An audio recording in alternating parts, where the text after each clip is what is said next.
Rendez-vous chez le médecin. Québec envisage de faire payer les no-shows. Bon, no-shows, c'est ça. Québec envisage de faire payer les patients qui ne se présentent pas à leur rendez-vous avec un médecin de famille. Sur la rive sud de Montréal, une clinique exige déjà 30 $ pour ces no-shows avec des résultats mitigés.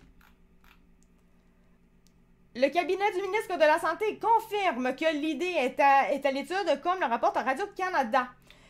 Près de 650 000 rendez-vous et plus de 10 000 chirurgies par année. Les chiffres sur les gens qui ne se présentent pas à leur rendez-vous ou leur chirurgie nous préoccupent. Pour mettre fin à ce fléau, toutes les options sont sur la table. On ne peut rien écarter à ce stade-ci, alors que beaucoup de Québécois veulent obtenir un rendez-vous ou sont en attente d'une chirurgie. Écrit le cabinet sans s'engager à aller de l'avant avec une telle mesure. Ils veulent pas nécessairement faire payer le monde. En tant que tel, c'est sûr qu'on paye déjà. Mais pour des affaires comme ça, oui. Surtout avec comment est-ce que ça va, sincèrement. Il y a tellement des grosses listes d'attente. Toujours un bon live à la prochaine. Ah, merci beaucoup d'être venu, Jean-Charles. Tu reviendras la prochaine et sinon, toutes mes affaires vont être sur YouTube comme d'habitude. Donc, tu auras juste à venir visionner ça, ce que tu n'as pas pu voir. Bonne fête de soirée. Donc, comme je disais, il y a tellement de listes d'attente et etc. Quand on parle du public. Mais je comprends pas. Comment tu peux faire pour ne pas te présenter à ton rendez-vous si tu en as besoin? Ça, c'est la chose que je comprends pas. Mais en effet, c'est tellement compliqué en général d'avoir accès à un médecin, à se faire voir par un professionnel de la santé. Si tu ne te présentes pas, ça veut dire qu'il y a quelqu'un qui aurait pu être là, puis tu as gâché cette chance-là. Donc, effectivement, là-dessus, je suis d'accord, paye. Je suis vraiment d'accord. Dans un autre côté, j'ai pour mon dire, c'est tellement compliqué, mais on sait qu'à quelque part, c'est pas vrai que les listes sont vraiment longues pour de vrai. Oui, là, je la comprends, là, mais on sait que c'est parce qu'il y a beaucoup d'affaires de paperasse, il y a beaucoup d'affaires qui sont complètement inutiles qui font que finalement, les listes sont extrêmement longues. Je dois y aller, bon live, Sias. Hey, merci beaucoup, Quick Logic. Bonne fin de soirée et à toi également. Mettre ça là. Donc, c'est ça, comme je disais, ben en fait, je sais même plus ce que je disais. Hey, merci. Oh, merci. Oh, t'es gentil. Merci beaucoup, Quick Logic. Merci beaucoup. Mais c'est ça. En même temps, j'ai pour m'en dire, est-ce que les listes sont aussi longues, mais de façon artificielle, ou est-ce que les listes sont vraiment longues parce qu'elles ont besoin d'être longues? D'après moi, c'est vraiment long, mais de façon artificielle. On le sait, les médecins en général, ils peuvent pas faire autant qu'ils voudraient au niveau des heures. Les chirurgies, c'est un nombre maximum qui est très minime par semaine. C'est ça qui fait que aussi les listes, ils sont interminables. Fait que quelque part, ben, c'est fait de façon artificielle. Elles allongent de façon artificielle. Donc, il y a d'autres ça aussi que je me dis, ben, finalement, c'est difficile d'avoir des rendez-vous, mais c'est pas supposé d'être si difficile que ça. C'est juste une question que c'est mal géré pour de vrai. Sinon, ce phénomène de no-show est dénoncé depuis plusieurs années par la Fédération des médecins omnipraticiens du Québec. Pourtant, la Fédération syndicale n'appuie pas l'idée d'un tel ticket modérateur pour les mauvais patients. La FMOQ, c'est quoi la FMOQ? Ok, la FMOQ, c'est la Fédération des médecins omnipraticiens du Québec. Croit qu'il est préférable d'investir dans la sensibilisation que d'essayer de faire payer des pénalités. Il croit qu'il est préférable d'investir dans la sensibilisation que d'essayer... Non. Encore investir de l'argent là-dedans? Non. Je pense sincèrement qu'on met assez d'argent en ce moment dans les affaires de santé. Réellement, là, on en met un montant faramineux. Ce n'est pas d'investir. Tu veux investir dans quoi? Tu n'auras jamais l'argent au final. Elle ne te reviendra jamais. Donc, pourquoi investir? Investis pas. Mon nom juste à payer. C'est tout. Là, maintenant, investir là-dedans, là, Je comprends pas. À quelque part, ça veut dire que tu vas faire payer toute la société au grand complet parce qu'il y a une personne qui a décidé de ne pas venir à son rendez-vous. Les gens n'ont pas à être pénalisés là-dessus, à payer encore plus d'impôts et de taxes parce qu'il y a une personne qui a décidé de ne pas y aller. C'est à elle d'être responsable et donc de payer pour sa faute à elle. L'investissement est ridicule là-dedans. Il n'y a pas d'investissement de toute façon. C'est carrément de l'argent foutu nulle part. Là. Ça n'a pas rapport. Donc, c'est ça. Donc, oui, moi, je suis pour ça. Donc, là, vraiment, Fédération des médecins omnipatriciens du Québec. Complètement stupide ce qu'elle pense.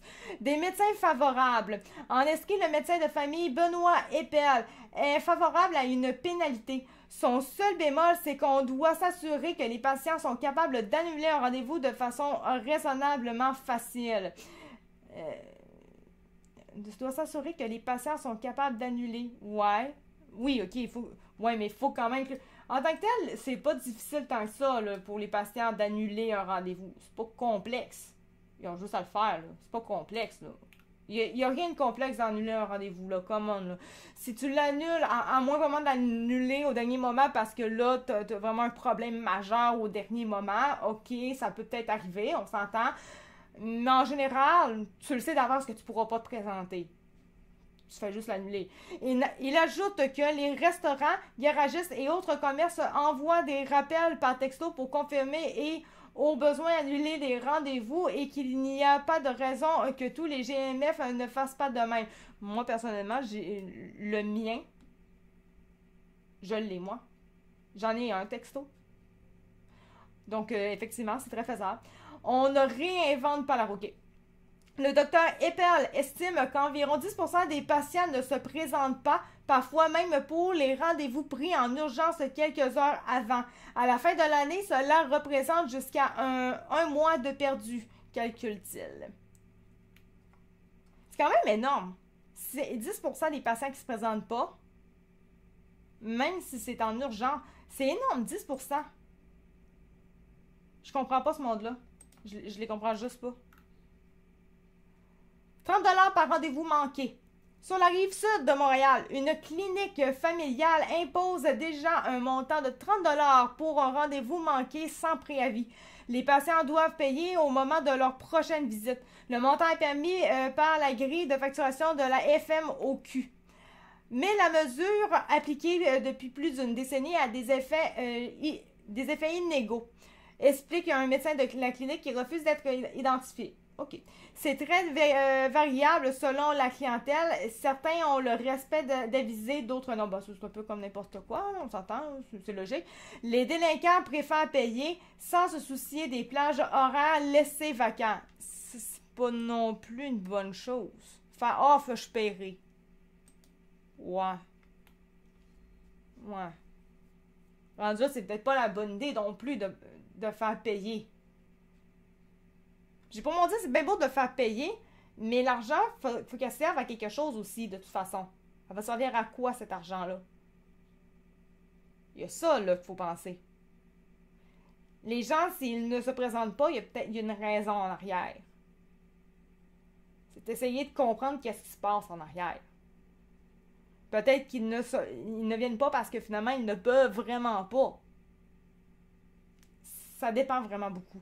D'autres vont se plaindre dans le bureau du médecin, si bien que celui-ci préférera parfois passer à l'éponge pour s'éviter des ennuis. En ce sens, la mesure pourrait avoir plus d'impact si elle était imposée par Québec plutôt que laissée à la discrétion de chacun. Je me rappelle, il y a plusieurs années de ça maintenant, j'avais un bénéficiaire. Il y avait un rendez-vous chez le médecin, puis lui, c'était toujours critique. Là, quand il y avait vraiment... il y avait besoin, lui, là. C'était pas des rendez-vous pris pour niaiser, là. Puis il y a une fois où est-ce qu'il m'avait dit qu'il y avait un rendez-vous, mais qu'il allait pas pouvoir y aller. J'étais comme, mais pourquoi? Puis il avait dit, c'est parce que j'ai pas mon lift. J'étais, hein? Finalement, il me dit c'est parce qu'il y avait, je pense que c'était son frère qui était supposé venir. Il avait demandé, puis lui, il avait accepté pour lui faire le lift, d'aller le porter, parce qu'il ne pouvait pas conduire. Enfin, c'était d'aller le porter à son rendez-vous chez le médecin. Puis finalement, il venait pas. Puis il était supposé, mais il était en retard, puis ça se voyait qu'il allait pas être là, etc., etc. Puis je pense qu'il l'avait appelé pour finalement dire que finalement il allait pas être là, whatever. Et moi, j'étais comme, mais vous en avez besoin, là, de votre rendez-vous, là, en plus. Fait que finalement, il m'avait dit, ben, c'est comme ça, je n'irai pas parce que je ne peux pas. Fait que moi, j'ai dit, ok, non. J'ai dit, normalement, moi, j'ai pas le droit de le faire. Moi, je suis PAB, oui, mais j'avais pas dans les cordes de faire ça pour lui. Moi, j'étais pas là pour ça. Mais moi, j'avais été correct. J'avais dit, regarde, j'ai dit, embarquez dans ma voiture, je vais aller vous porter, puis je vais rester avec vous jusqu'à la fin du rendez-vous, puis je reviendrai vous reporter par la suite, tout simplement. Puis finalement, c'est ça que j'ai fait. Il y en avait besoin, mais si ça avait pas été de moi, il aurait pas pu se rendre. C'est pas parce qu'il ne voulait pas, c'est parce qu'il ne pouvait pas. Et donc, à ce niveau-là, j'avoue que de lui faire payer, ça aurait pas été non plus une bonne idée. Parce que je comprends la chose, mais lui, c'était pas un manque de volonté. C'était un manque qu'il ne pouvait pas. Ça le faisait suer de pas pouvoir. Fait que, tu sais, à quelque part, là, mettons, ça aurait été 30$, comme il est stipulé là. Le 30$, c'est le médecin qui se le met les poches. Où il va aller, ce 30$-là? Ça aussi, il faut y réfléchir. En général, en santé, ils ont déjà plein d'argent de nous autres. Donc, à quelque part, où est-ce que l'argent va encore aller, là? C'est à bien y penser. Vraiment beaucoup. D'autres vont se plaindre dans le bureau du médecin, ok. La médecin souligne toutefois que ses collègues et elle font preuve de discernement. On tient compte du contexte. Par exemple, est-ce qu'il y avait une tempête de neige ou c'est la 10e fois que le patient fait ça? Ok, ouais. Ouais, mais c'est quand même... C'est pas... Faut quand même faire attention. C'est vraiment pas tout le monde. Moi, je pense à mon monsieur... Ça en serait foutu un peu. Il aurait pas appelé. Lui, il aurait pas appelé. Il aurait pris ça sur lui, puis il aurait pas appelé. Ça, c'est sûr et certain. Il était quand même pauvre. Il était sa boisson. C'était pas, regarde, c'était vraiment pas c'était pas un homme typique qui allait appeler pour annuler un rendez-vous nécessairement. C'était pas si wise que ça non plus. Petit pourcentage, gros impact. Plus de 640 000 rendez-vous manqués en clinique l'an dernier. Hey, c'est quand même faramineux, là. T'sais, les gens, en général, il y en a quand même beaucoup qui font ça. Mais c'est parce qu'il y en a qui s'en foutent aussi, là. Je comprends pas. C'est compliqué. Je comprends pas tout. Cela représente 3,54% des rendez-vous offerts. Environ 13 000 des chirurgies électives reportées. Ben, ok, si c'est reporté, c'est pas si pire. C'est moins de 3% des opérations prévues.